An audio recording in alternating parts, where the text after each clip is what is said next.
Muchas gracias, Pamela. Así es, seguimos con más información en las noticias. Hoy es jueves y saludamos con gusto a Alberto Baca, licenciado, donde nos va a platicar acerca de la conciencia social, según el autor Luigi Paparelli. Muy buenas tardes, licenciado.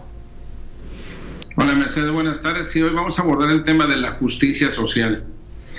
La justicia social que se escucha tanto en los discursos de los políticos de muchos países del mundo. Tenemos que entender un poquito dónde nació. Nació allá por el año 1867, que la humanidad se veía en el conflicto entre las malas condiciones que tenían los trabajadores por una exacerbado industrialización, ¿verdad?, que empezaba de manera muy acentuada en un capitalismo lleno de fábricas, y la propuesta que venía haciendo el manifiesto comunista que convocaba a los trabajadores a una lucha armada. Luigi Paparelli era un sacerdote jesuita, era teólogo, era filósofo, y hizo un análisis a partir de las virtudes y desarrolló varios tratados en base al derecho natural, y en uno de estos tratados él concibe por primera vez en la historia la justicia social que para tener una idea, después de 100 años, las Naciones Unidas en el año 2007 la declara como un imperativo de todos los estados. Pero ¿cómo era originalmente esa justicia social que concebía Luigi Paparelli? Bueno, la justicia social originalmente la concebía como una virtud, es decir, era una convicción muy firme que tenía que nacer del ser humano hacia los otros, hacia darle al otro, hacia darle al prójimo lo que le corresponde, lo que le es suyo, ¿sí? Es una justicia que además te decía que el primer valor de la sociedad debe ser el bien común, el bien general, por encima de las posiciones y las tesis económicas que promovían el individualismo.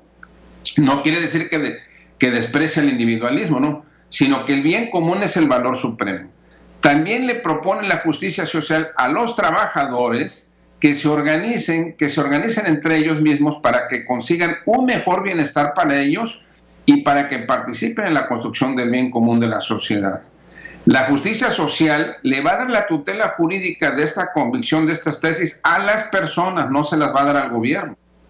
Y eso es lo que resulta interesante, porque es así como se empiezan a concebir de una manera más estructural los derechos de la humanidad. Así hablaba Paparelli hace 150 años de los derechos de la humanidad. Y bueno, es así como ya más adelante otros pensadores le fueron agregando algunas cosas hasta concebirla en un entorno que hoy en día puede ser desde el punto de vista de los derechos humanos, que lo contemplan las Naciones Unidas, desde el pensamiento de la doctrina social cristiana de la Iglesia Católica, que es la que se ha desarrollado en 140 años a través de muchas tesis que llegan, por ejemplo, a la responsabilidad social de las empresas, y las democracias centro y las democracias de izquierda también las adoptan a su manera y a sus estilos correspondientes.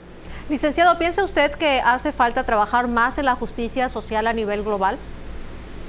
Sí, claro que sí, tu pregunta es muy importante y es la adecuada además, porque está comprobado científicamente que los problemas, las complejidades de la sociedad cada vez son más difíciles de resolver, ¿no? Hoy estamos en un escenario donde hay una pandemia, donde las empresas están cerrando no por la voluntad de sus dueños ni de los trabajadores, sino por una situación que nos rebasa a todos.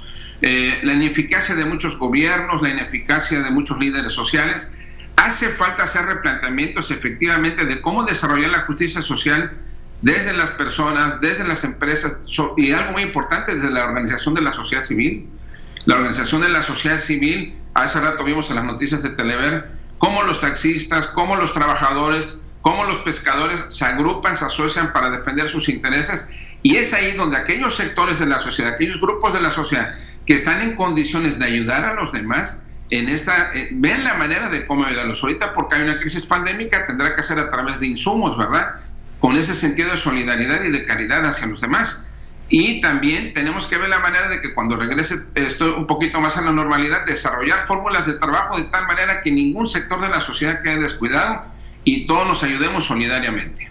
Pues le agradezco mucho que nos haya traído este tema a la reflexión, aquí a las noticias sobre la justicia social. Gracias, licenciado. Gracias a ustedes.